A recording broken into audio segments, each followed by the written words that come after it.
रानी इस मुसीबत से निकल ही नहीं पा रही थी। पति की तबीयत बार बार बिगड़ रही थी और उसके मन का डर भी हर दिन और गहराता जा रहा था।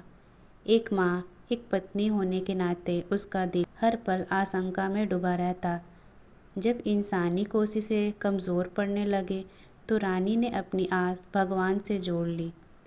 दिल से मन्नत मांगी कि किसी तरह उसका परिवार फिर से मुस्कुराता हुआ दिखे। रानी की दिनचर्या अब दो हिस्सों में बट गई थी। एक तरफ अरवीरा की देखभाल, जो अब थोड़ी बड़ी हो गई थी और हर चीज़ को महसूस करने लगी थी। दूसरी तरफ अपने बीमार पति की चिंता, जिसकी हालत कभी सुधरती तो कभी अचानक बिगड़ जाती। हर दिन किसी नई मेडिकल प्रोसेस की तैयारी, हर हफ्ते नई जांचें और अस्पताल के चक्कर, ये सब रानी की ज़िंदगी का हिस्सा बन चुके थे। अरविंद के शरीर में डाले गए स्टेंट से उम्मीद थी कि संक्रमण कम होगा और सूजन भी घटेगी, लेकिन हर बार कुछ हफ्तों की राहत के बाद वही दर्द, वही कमज़ोरी लौट आती। कभी कभी तो ऐसा लगता मानो दवाइयाँ अब सिर्फ शरीर को थामे हुए है, ठीक नहीं कर रही। रानी के लिए सबसे कठिन पल वो होते जब अरवीरा अपने पापा को पहचानती पर उन्हें पास नहीं पा पाती। छोटी सी बच्ची अब पापा को देखकर मुस्कुराती तो थी, लेकिन पापा की गोद में जाने की ललक उसकी आंखों में तैरती रहती, जिसे देख रानी का दिल भर आता।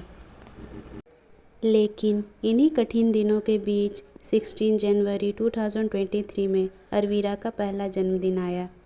उसके पापा और दादू ने इस खुशी को मनाने में कोई कसर नहीं छोड़ी। उन्होंने बड़ी धूमधाम से और पूरे मन से अरवीरा का जन्मदिन मनाने की तैयारियां की। अरविंद ने अपने सारे दर्द और परेशानियां भुलाकर उस दिन सिर्फ अपनी बेटी की मुस्कान को महसूस किया। इन तमाम मुश्किलों के बीच अरवीरा का यह जन्मदिन जैसे कुछ पलों के लिए खुशियों की सौगात बनकर आया। जून 2022 से अरवीरा के पहले जन्मदिन जनवरी 2023 तक करीब 6-7 महीने में 2 बार स्टंट डाले गए, लेकिन आराम नहीं मिला। जब कोई उम्मीद बाकी नहीं बची तो अरविंद ने डॉक्टर और अस्पताल बदलने का फैसला किया।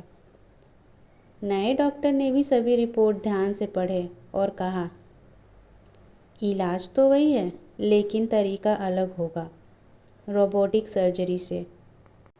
अब फिर से एक नया और बहुत बड़ा ऑपरेशन होने वाला था।